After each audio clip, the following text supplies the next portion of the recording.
Every story has characters. These characters drive the story and can affect the story in many ways. Characters can be good, evil, conflicted, or a number of other things. However, the only thing that matters for every single character that is created is how well they are written. A badly written character can ruin the story. This is very obvious. So Disney, what's going on? So it's very obvious that Disney has been falling off recently, including their companies that they own, such as Marvel or Star Wars. Marvel hasn't really put out anything new that I can criticize recently, so I'm just not going to talk about them much in this video. Despite these companies falling off a little bit, there are still some good shows or movies such as the Deadpool movies or the X-Men 97 series. These shows / movies are good but are heavily outweighed by stuff like The Acolyte, which, let me just say, I watched the first episode and when I was finished, I wanted to clean my eyes out with bleach. The show has around an 80% Rotten Tomato score, but that's with critics who are mostly just want to see, flashy lightsaber fights. The audience scores are 13%, which is the lowest I've ever seen them. I would show you clips of the Acolyte series or just any series made by Disney. However, if I do this, my channel is going to get struck into oblivion, so still images it is. In case you haven't read the title, I'm going to be comparing characters from Murder Drones and Disney characters, with Murder Drones representing the independent animation side, and Star Wars, more specifically the sequels, more specifically Rey, who I'm going to be talking about a lot in this video, representing the Disney side. My first big comparison is between Rey and Uzi. These characters have a few similarities, with them both being girls, having magical powers that can move stuff, Uzi with her Solver and Rey with the Force, along with having a love interest, hardly for Rey, and have committed horrible crimes against humanity and drone kind alike. Talk about the magical powers aspect of these two characters, starting with Uzi. Uzi learned accidentally about her powers when she accidentally stopped a bullet in the air in the 3rd episode of Murder Drones. The next episode, she had seemingly mastered the entire thing, at least partially, before she started eating people. But, whatever, you win some, you lose some. Now, Uzi, between episode 3 and 4, doesn't exactly have a training montage. Just in episode 4, she's just able to use her powers. Now, there is a lack of information to really judge on whether this is good or bad writing, since there isn't any writing at all, which I will get into later in this video. The reason why Uzi could have just mastered these powers immediately is that they kind of look like commands, like admin abilities you get on a server. We also know that in episode 5, she is able to hack stuff pretty easily, and is able to create a railgun when she's in school for a school project, which means she's pretty smart. I wouldn't be surprised if she's able to just wing it and be able to do it.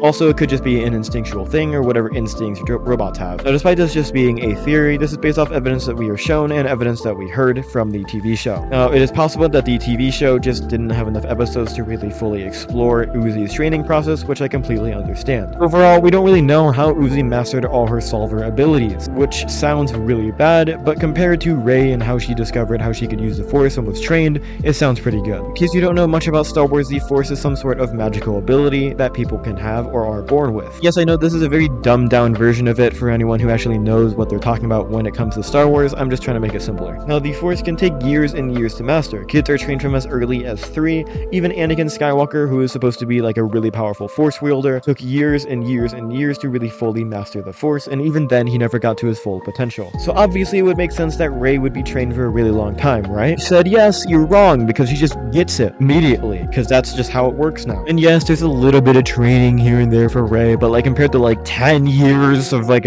just training for like any Jedi or Sith or anything, and it's just like a few months for Rey, I feel like that's a little bit cheap for the writers. First battle that she even uses the Force, the way she masters it immediately is that she does those like main character flashback sequence stuff, like the noise like muffles a little bit and then she's just able to do it or something, which is, again, if you don't know this, which is kind of obvious, so I don't know why you know this, horrible writing. I don't know why this is commonly used. It's so bad. I mean, yeah, sure, it can sometimes be good, but like it has to be their, like they have to get a flashback of like their main focus for the entire like arc or whatever. Like it has to be at the end of the arc, and it can't be like too cringy, too cliche. But this was just like muffled noise, and then she closes her eyes and opens them and then just like wins the battle, which is just stupid. The difference between Uzi and Rey is that Rey just completely knocks down everything we already knew about how long it takes for you to learn the Force and master its abilities. However, Uzi, there's just nothing to begin with, which isn't exactly good, but not as bad as what they did with the sequels of Star Wars and the Force with Rey. Also, just quickly talk about the relationships with Uzi and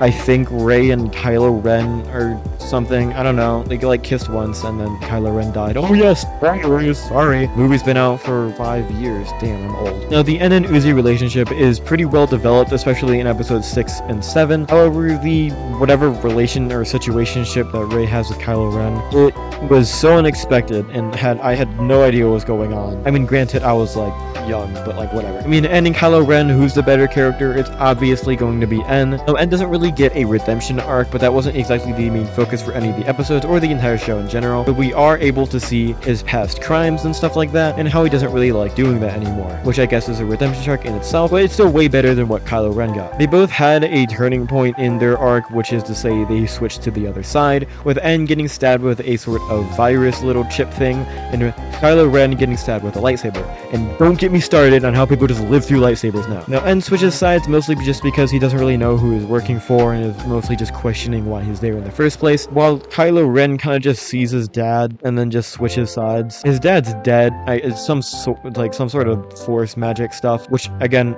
never been explored at all, and probably will never be explored at all. It's so bad. I hate it so much. But in conclusion, with that little segment, En's better, Kylo Ren's worse.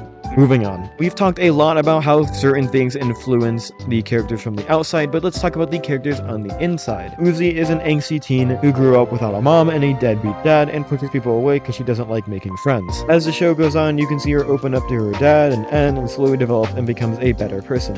She has character flaws that she works throughout the series. However, Rey has no character flaws, which means all the wacky character development that is just useless is, well, useless and uninteresting. I would give you an example, but one, I can't remember it because it wasn't enticing enough to take space in my brain, and two, I'm not watching the sequels again. And it's not just Rey. It seems like recent Disney characters are like this. No character development and no flaws. Now, there are obviously some exceptions, but for the most part, Disney's just trying to make short-term money. Remember the Echo Show? No? Neither do I. You remember She-Hulk? It was boring and not funny. I'm not going to talk about the Acolyte either, because I might accidentally punch my computer screen if I keep talking about it. You remember Miss Marvel? It actually wasn't even that bad. I've got nothing to say about that show. It seems like Disney is losing the ability to make good original characters. They were able to make good characters before, like Moana in the movie, well, Moana, and she was a good character in a good movie. In fact, her and Uzi have many similarities, like their personalities being angsty teenagers, and the daughter of a leader of a group of people, with Uzi being the daughter of Khan, who is seemingly the leader of the drone colony, and Moana being the daughter of the chief of a tribe. Also, it's not like the writing in Murder Drones is very clean and perfect. I mean, Uzi is the perfect example of this. We don't really know how she was just able to perfectly master herself her powers after she found out about them. Now, I know that we don't really know how much canonical time passes in between each episode, and I also know that there probably wasn't enough funding to create an entire scene dedicated to her just learning her powers, but from a character development spot, it's not a really good look. Now, Uzi just being able to use her solver abilities semi-perfectly doesn't exactly bash anything that was previously established, which I can't say the same for Rey just being able to use the Force immediately. He was just able to master the Force in like under a year, with others taking decades for even to learn the symbolist Force stuff. Uzi, the problem is a lack of knowledge, which is still better than having the knowledge and that just being thrown out the window just to make way for a new character with lazy writing and plot armor to back it up. Now, I know I've said this before, but it's so astonishing that Disney, a multi-billion-dollar company with the resources to make hundreds of shows like Murder Drones funding-wise, it can still barely make anything consistently decent. Indie animation is truly superior, and unless Disney fixes their stuff, they're gonna end up known for their failures instead of their accomplishments. Yes, I know about Inside Out 2 and how good it was. I don't know, I didn't watch it. But again, one good movie doesn't fix Disney. And until Disney can get me to watch their movies consistently without waiting for the Rotten Tomato scores already thinking down of them, I'm still gonna be making videos dunking on them. If I miss anything like certain details about the sequel to Star Wars or anything about Murder Drones, consider leaving a comment down below. And also, leave a comment down below if you think I'm wrong about Rey and that she's actually a good character. I'd love to see your comment, and then ignore it because it's wrong. Leave a like on the video if you want to see me make more videos about comparing indie animation and big Hollywood stuff, because I love making videos like this, even if it's positive towards companies and Hollywood, because believe it or not, I still have feelings for these companies and think they can come back. So leave a like if you want to see more videos like this. Subscribe because I'm trying to surpass one of my friends and subscribers who has 1.52k, and it would be pretty cool if I was able to hang it over him for the rest of his life. Anyway, stay tuned and I'll see you next time.